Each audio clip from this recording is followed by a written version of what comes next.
Welcome back to clean news Rajasthan. चलिए देखते हैं राजस्थान की 15 फटाफट बड़ी खबरों को। भरतपुर के पुंचरी में सीएम मजनलाल ने खेली फूलों की होली। मुख्यमंत्री मजनलाल शर्मा ने होली के पावन अवसर पर गुरुवार को भरतपुर के पुंचरी का लोठा पहुंचकर प्रदेशवासियों को होली की शुभकामनाएं दी। मुख्यमंत्री ने ब्रज क्षेत्र की परंपरागत फूलों की होली खेली और आमजन पर पुष्प वर्षा कर इस उत्सव को धूमधाम से मनाया।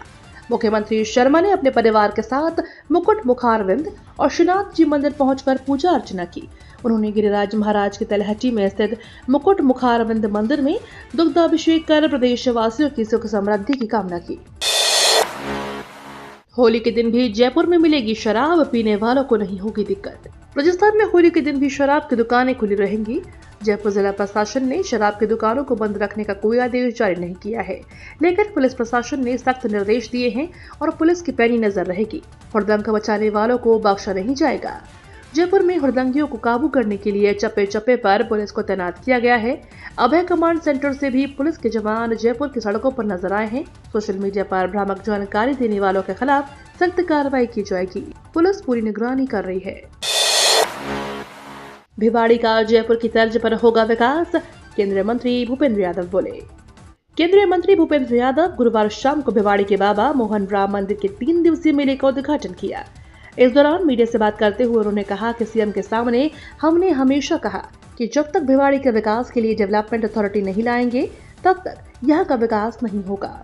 अब भिवाड़ी डेवलपमेंट अथॉरिटी बनने से यहाँ का विकास जयपुर की तर्ज पर हो सकेगा। उन्होंने बताया कि हमने राज्य सरकार को 600 करोड़ का प्रस्ताव दिया। अब उस प्रस्ताव में भिवाड़ी डेवलपमेंट अथॉरिटी बनाए जाने के बाद भिवाड़ी के विकास में और तेजी आएगी। खनिज भंडार निकलने से मालामाल हुआ नागौर, देश की 80% मांग की कर सकता है पूर्ति। नागौर के डेगाना क्षेत्र के रेवंत हिल में केंद्रीय खाना व कोयला मंत्री किशन रेड्डी ने बुधवार को लोकसभा में टंगस्टन के साथ लिथियम के भंडार होने की पुष्टि की है। उन्होंने यह जानकारी नागौर सांसद हनुमान बेनीवाल के सवाल के जवाब में दी। मंत्री ने कहा कि रेवंत हिल में बहुमूल्य खनिज संसाधनों की पर्याप्त उपलब्धता पाई गई है। यह दावा किया जा रहा है कि यह भारत की कुल मांग की 80% पूर्ति कर सकता है। इससे लिथियम पर चीन का एकाधिकार खत्म हो सकता है। होली पर राजस्थान सरकार की बड़ी सौगात, सीएनजी हुई सस्ती। राजस्थान सरकार के उपक्रम राजस्थान स्टेट गैस ने कंप्रेस्ड नेचुरल गैस सहित उपभोक्ताओं को उपलब्ध करवाई जाने वाली बीपीएनजी, सीपीएनजी, आईपीएनजी प्राकृतिक गैस की दरों में कमी कर सभी वर्ग के आम उपभोक्ताओं को बड़ी राहत दी है। अब राजस्थान स्टेट गैस के सीएनजी स्टेशनों पर आम लोगों को सीएनजी गैस ₹2.12 प्रति किलोग्राम सस्ती उपलब्ध होगी। नई दरें गुरुवार रात 12 बजे से लागू हो चुकी हैं। आईएफए आयोजन पर सियासी घमासान, दिया कुमारी का जूली पर पलटवार। राजधानी जयपुर में हाल ही में हुए आईएफए अवार्ड्स के बाद अब इस आयोजन को सियासी घमासान मचा हुआ है। कांग्रेस ने इस आयोजन पर 100 करोड़ रुपए खर्च करने का आरोप लगाया तो उप मुख्यमंत्री दिया कुमारी ने कांग्रेस को करारा जवाब देते हुए कहा कि विपक्ष को सिर्फ कमियां निकालनी आती हैं। दिया कुमारी ने कहा कि हमने राजस्थान को अंतर्राष्ट्रीय स्तर पर पहचान दिलाने का काम किया है। होली पर राजस्थान में अचानक बदला मौसम। होली पर राजस्थान में पश्चिमी विक्षोभ सक्रिय होने के चलते गुरुवार को मौसम में अचानक बदलाव आया। प्रदेश में कुछ जिलों में बारिश के साथ ओले गिरे। मौसम विभाग के अनुसार पश्चिमी विक्षोभ के प्रभाव से बीकानेर और जयपुर संभाग में हल्की बारिश या बूंदाबांदी हो सकती है। 14-15 मार्च को बीकानेर, जयपुर और भरतपुर संभाग सहित जैसलमेर, फलौदी, नागौर और आसपास के क्षेत्रों में दोपहर बाद मेघ गर्जन के साथ हल्की बारिश और 30 से 40 किलोमीटर प्रति घंटे की रफ्तार से तेज हवाएं चलने की संभावना है। 16 मार्च को जयपुर और भरतपुर संभाग के उत्तरी हिस्सों में हल्की बारिश संभावित है, जबकि बाकी प्रदेश में मौसम शुष्क रहेगा। जयपुर में होली से पहले मुस्लिमों का ऐलान। देश भर में होली का त्योहार पूरे जोश से मनाने के लिए लोग काफी उत्साहित नजर आ रहे हैं। इसी क्रम में शुक्रवार को पूरे प्रदेश भर में धुलंडी का पर्व बड़ी धूमधाम से मनाया जाएगा। आपको बता दें, धुलंडी के दिन सभी एक दूसरे को रंग लगाकर होली खेलते हैं, लेकिन इस बार धुलंडी का पर्व भी रमजान के महीने में आया है। ऐसे में शुक्रवार को जुमे की नमाज भी होगी। इसे को लेकर देश भर में सियासत हो रही है, लेकिन दूसरी तरफ राजस्थान की राजधानी जयपुर में माहौल बिल्कुल अलग है। मुस्लिम पक्ष की ओर से इस मौके पर ऐलान किया गया है। जयपुर स्थित जामा मस्जिद में मौजूद मुस्लिम भाइयों का कहना है कि हमेशा से कई त्योहार हिंदू मुस्लिम एक साथ मनाते आए हैं। इस बार भी होली और जुमा एक दिन है, शहर में किसी तरह का कोई तनाव का माहौल नहीं है। सब शांति से यह त्योहार मनाएंगे और हम हिंदू भाइयों को होली की बधाई देते हैं। सीबीएसई का छात्रों को होली गिफ्ट, 15 मार्च की परीक्षा नहीं देने वाले को एक और मौका मिलेगा। केंद्रीय माध्यमिक शिक्षा बोर्ड ने 12वीं कक्षा के छात्रों के लिए महत्वपूर्ण घोषणा जारी की है। 15 मार्च को होने वाली हिंदी परीक्षा में शामिल नहीं होने वाले छात्रों को एक और मौका दिया जाएगा। यह फैसला विशेष रूप से उन छात्रों के लिए दिया गया है जो राष्ट्रीय या अंतर्राष्ट्रीय स्तर की खेल प्रतियोगिताओं में भाग ले रहे हैं। सीबीएसई द्वारा जारी किए गए आधिकारिक सर्कुलर के अनुसार होली के त्योहार को ध्यान में रखते हुए निर्णय लिया गया है। देश के कुछ हिस्सों में होली का उत्सव 14 और 15 मार्च तक मनाया जाएगा। इससे कुछ छात्रों को परीक्षा में बैठने में कठिनाई हो सकती है। ऐसे छात्रों को परीक्षा न देने का विकल्प मिलेगा और वे बाद में विशेष परीक्षा में शामिल हो सकेंगे। क्राउड फंडिंग से बनेगा कांग्रेस का नया मुख्यालय, मंथन के लिए 16 मार्च को बुलाई बैठक। राजधानी के मानसरोवर के शिप्रा पथ पर कांग्रेस के नए मुख्यालय के लिए खरीदी गई भूमि पर अब निर्माण कार्य जल्द ही शुरू होने वाला है। प्रदेश कांग्रेस से इसे लेकर मंथन जोरों पर है।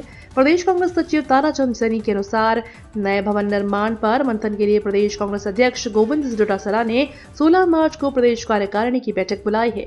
बैठक में प्रदेश कार्यकारिणी के अलावा जिला अध्यक्ष, विधायक प्रत्याशी, सांसद प्रत्याशी को आमंत्रित किया गया है। 16 मार्च को जवाई बांध से जाएगी स्पेशल ट्रेन। 2024 से चयनित तीर्थ यात्रियों को मिलेगा फायदा। राजस्थान सरकार देवस्थान विभाग की वरिष्ठ नागरिक तीर्थ यात्रा योजना 2024 अंतर्गत विशेष ट्रेन जवाई बांध से हरिद्वार, ऋषिकेश, अयोध्या, वाराणसी और सारनाथ वाया अजमेर जयपुर ट्रेन 16 मार्च को सुबह 10:30 बजे जवाई बांध रेलवे स्टेशन से रवाना होगी। देवस्थान विभाग द्वारा इसको लेकर तैयारियां शुरू कर दी गई हैं। मोटे अनाज की खेती को बढ़ावा देने के लिए जिला स्तरीय कार्यशाला आयोजित। किसानों को मोटे अनाज से अन्न की खेती के प्रति जागरूक करने और उसके उत्पादन को बढ़ावा देने के उद्देश्य से कृषि विभाग द्वारा कृषि विज्ञान केंद्र गेनेडा में जिला स्तरीय कार्यशाला का आयोजन किया गया। संयुक्त निदेशक कृषि महेंद्र कुमार जैन ने बताया कि कार्यशाला में किसानों को बाजरा, ज्वार, रागी, कांगो आदि मोटे अनाजों की आधुनिक तकनीकों से खेती करने, बीज चयन, उर्वरक उपयोग, कीट व्याधि प्रबंधन और सुरक्षित भंडारण की जानकारी दी गई। पुष्कर में 5 दिवसीय होली महोत्सव का जश्न, विदेशी सैलानियों पर चढ़ा खुमार। पुष्कर में फाग की मस्ती न केवल देशी बल्कि विदेशी पर्यटकों के लिए भी सिर चढ़कर बोल रही है। प्रसिद्ध होली और फाग उत्सव का आनंद लेने के लिए 5000 से अधिक विदेशी पर्यटक पुष्कर पहुंचे हैं। इसके अलावा देश के विभिन्न राज्यों से बड़ी संख्या में पर्यटक होली मनाने के लिए यहां आए हुए हैं। इसी कारण पुष्कर में पर्यटन उद्योग से जुड़े तमाम व्यवसायियों के चेहरे खिले हुए हैं। जाहिर है पुष्कर मेले के बाद आयोजित 5 दिवसीय होली महोत्सव पर्यटन उद्योग के लिए संजीवनी साबित हो रहा है। यही वजह है कि सरकारी स्तर पर ही नहीं बल्कि स्थानीय लोगों द्वारा भी होली महोत्सव से जुड़े कार्यक्रमों को आकर्षित बनाया गया है। आत्मनिर्भर भारत को साकार कर रहा है कोगटा फाउंडेशन। ग्रामीण महिलाओं और दिव्यांगों को आत्मनिर्भर बनाने की दिशा में कोगटा फाउंडेशन और प्योर इंडिया ट्रस्ट द्वारा संचालित प्रोजेक्ट उन्नति एक सराहनीय पहल साबित हो रहा है। प्योर इंडिया ट्रस्ट के सहयोग से पहले चरण में 16 उद्यमियों के व्यवसाय शुरू कराकर इस परियोजना की शुरुआत की गई और इस वित्त वर्ष में 50 महिलाओं को आर्थिक रूप से सशक्त बनाया जा रहा है।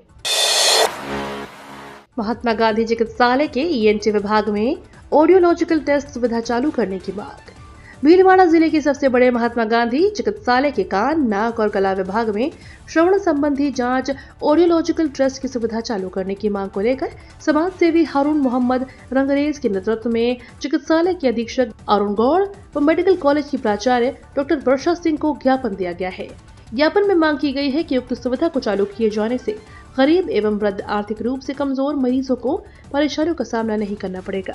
ये तो थी राजस्थान की बड़ी खबरें। रोजाना सबसे पहले अपडेट पाने के लिए क्लीन न्यूज राजस्थान को अभी सब्सक्राइब करें।